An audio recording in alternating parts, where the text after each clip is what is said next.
Hello world, it's Kurtis Potter with Boundless Inspiration. I can't help but to have a smile on my face because I'm looking at my battle wounds from my kid. Little WWF in the bedroom, and he needed his nails clipped, I guess, because he got me twice. But that just brings me to my topic for today. It's things don't happen to you, they happen for you. And see, like yesterday I talked about being in storms and finding the beauty in it. So I just want to go a little bit more in depth also to say that things don't happen to you, they happen for you. And it's really hard to understand while you're in the middle of it. You know, you get fired from a job, say you go through a divorce and your spouse is walking out on your marriage no matter how hard you're trying. Say your vehicle breaks down, I don't know, you lose a loved one. These are all things, you know, and the list can go on of things that happen to you when you look at it that way. Like, man, that happened to me.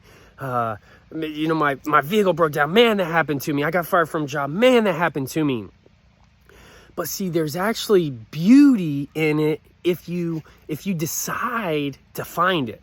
Okay, so the reason is for instance, how many relationships have you went through and they failed, regardless if you even wanted them to, regardless if you had been trying to do your best, they failed.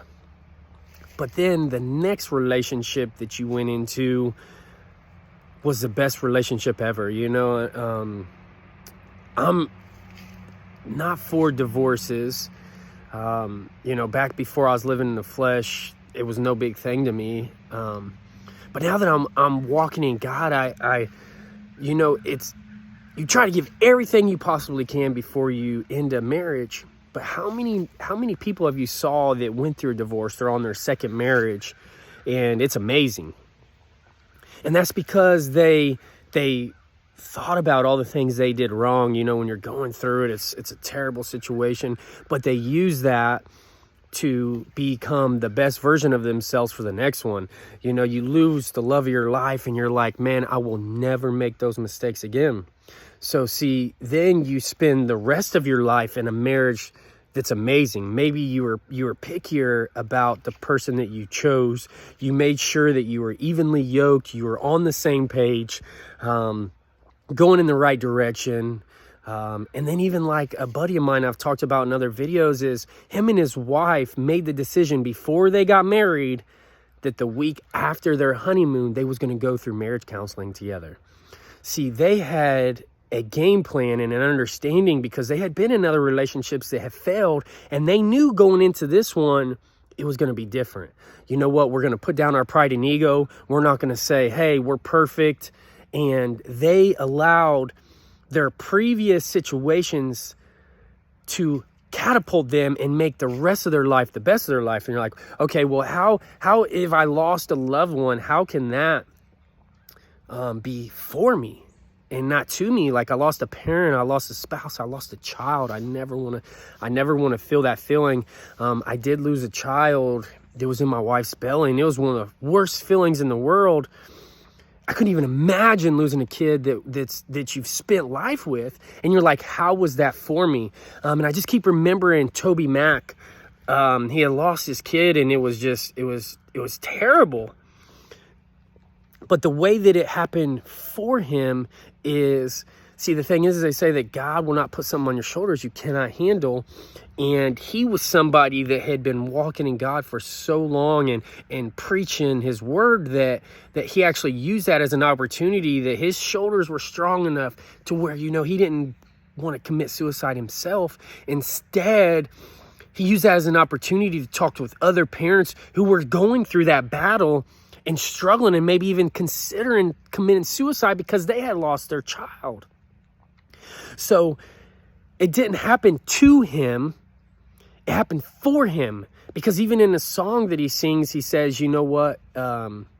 God has you in heaven and I have you in my heart. And even in the song, he says, I'll see you again. So the way that he chose to look at it is, I'm going to help other people get through this same situation that I had went through, and I was strong enough to get through, so that I can help them get through it easier. Give them the tips on how to get through it. And that's exactly why I do Boundless Inspiration. I had a childhood that was rough, and I held in a lot of stuff that nobody ever knew that I was struggling with. And what that did was that turned into my 20s. I was a wrecking ball. Drugs, alcohol, parties, just sleeping with as many women as I could. I was a mess. I was ugly. I had a beautiful heart, but it had turned black, and I had been a product of my environment. I go and speak to these kids in the youth correctional facilities, and they're all products of their environment. Their parents are drug addicts, alcoholics. They beat them. The kids just go through hell, and it's so unfortunate, Even the kids right now that are going through a home where their parents are glued to their phone. I heard this story about a teacher who was crying her eyes out when she was grading papers. Her husband's like, what's going on?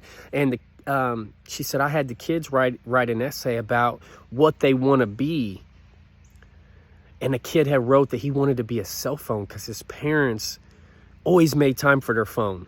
If they was dying, they would freak out and make sure it was charged. Even at their ball games, they wouldn't be watching the kid. They would be watching their phone. And it's just a shame because there's so many things that we go through, especially as kids. Your parents tell you what to do, how to do, when to do it. You look at them as idols. They're like, oh my gosh, they're perfect. And you fall in their footsteps. And that's why it's called breaking the family curse. Because then you get older and you realize my parents, they're not perfect. Just like no one else is perfect.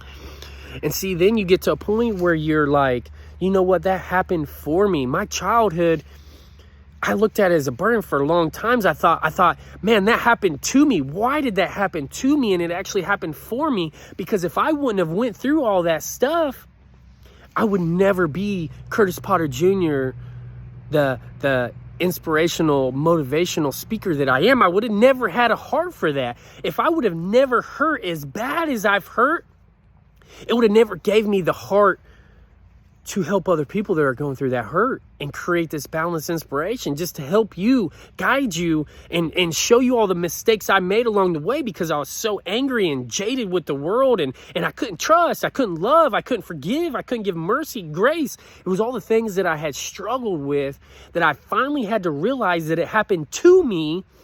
And even though I've went through some hard years of my life because I was just beating my head against the wall like, no, I can do this. I don't need help. I don't need counseling. I don't need to read books. I'm smart. I've been good at just about anything I did. Even if I just, kind of winged it, I still was pretty successful no matter what I did. So I'm like, man, I can get through this. But the problem was there was a bunch of garbage. There was a bunch of baggage, a bunch of junk that I needed to get rid of in order to become the best version of myself. So I created Boundless because I knew deep down that I was getting held back. I mean, my hands were against my back. It's like I had been in jail before. I had been put in handcuffs before, and I remember when I was drunk, I was like, I'm gonna break these, and it was nope, it ain't possible. And see, that's the thing is like you go through life, and if you just try to break it by force, you're never gonna break those handcuffs, those things that bind you. And that's why I created Boundless, because no, I am not perfect, I am not boundless, but every single day I'm working on these little things that I know hold me back. Once I could look in the mirror and say, you know what, it's holding me back. And the beauty is when I finally got to where I'm like, you know what, it didn't happen to me, it happened for me. And not only for me, but it happened for countless other people because I'm gonna help them. Sorry, I just looked down. Colts Nation, I bleed blue. Just go ahead and throw that in there. We're from Indiana. All right, back to the video. So I just encourage you to change the way you think, right? I invite you to stop focusing on it as that happened to me. So what? You got raped.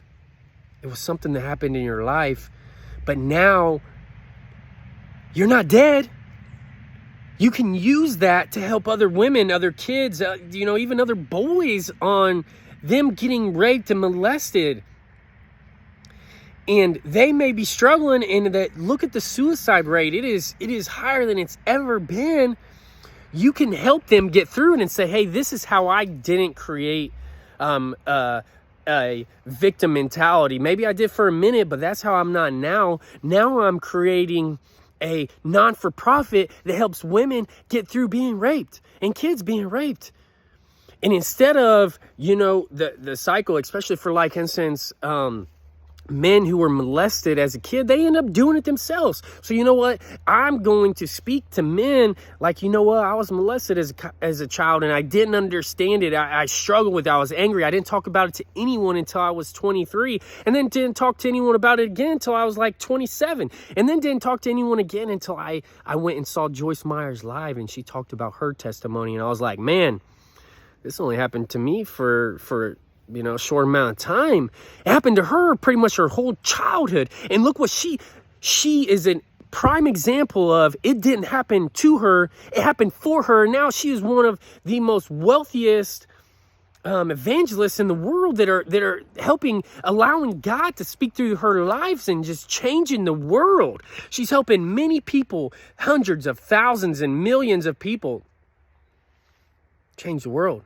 Tony Robbins, his dad was a drunk, and his story is crazy. And look at him. He is on the path to almost feeding 1 billion people, right? So he didn't allow that to hold him back. Instead, he used it to propel him. He didn't look at it as I'm a victim. He looked at it as, how can I be better? Because if you want to see a change, you got to be the change. And it all starts with the man in the mirror. I'm not going to be a victim. I'm not going to allow this to break me, no matter how hard. No matter how hard it's been, don't let it break you, let it make you. If you know somebody that's struggling, they went through some hard times, they went through a divorce, they got raped, they lost jobs, they lost their career, they lost their home, they went bankrupt. I don't know, the list goes on. If you know somebody that's struggling through some stuff and they won't talk to you, please send this to them. Send in a DM, a text, just like it, share it. You don't even have to tag them. Just if you like and share this on your page, that might give them the courage to watch it. And that might be the little bit of hope they needed just to take that step and say, you know what? I'm taking back my life today because I matter. My happiness matters. My joy matters. And not even just past me, but my kids' lives matter. And if I don't defeat this, then I'm going to pass that ugly curse to my children. And you know what? Then they might pass it to their children and future generations. It may go down your whole family line, aka family curse. I know you have it in you. If you're watching these videos, you have the strength inside you to break that curse right now. Make a decision that I'm going to move on. I'm going to become better. I'm going to become stronger. And I'm going to be everything that my father, my mother wasn't to me. I'm going to be the friend that I've been searching for. I'm going to be the grandparent that I wanted. I'm going to be what I wanted. Regardless, I'm going to stop moping that I didn't have it, and I'm going to be that for other people. I'm going to practice what I preach. I'm going to be the change. And I know that you can do it too. You're strong. You're worthy. You matter. So take this step with me today and say, it happened for me, not to me. Because you know the drill. Every step closer to breaking these chains and becoming boundless. I love you all. I hope this helped you. Give me some feedback. Let me know anything you want me to talk on or anything about this video, how you broke the chains, how you used a situation and turned it into for you, not to you. I love you all, and let's be boundless. Have a great day.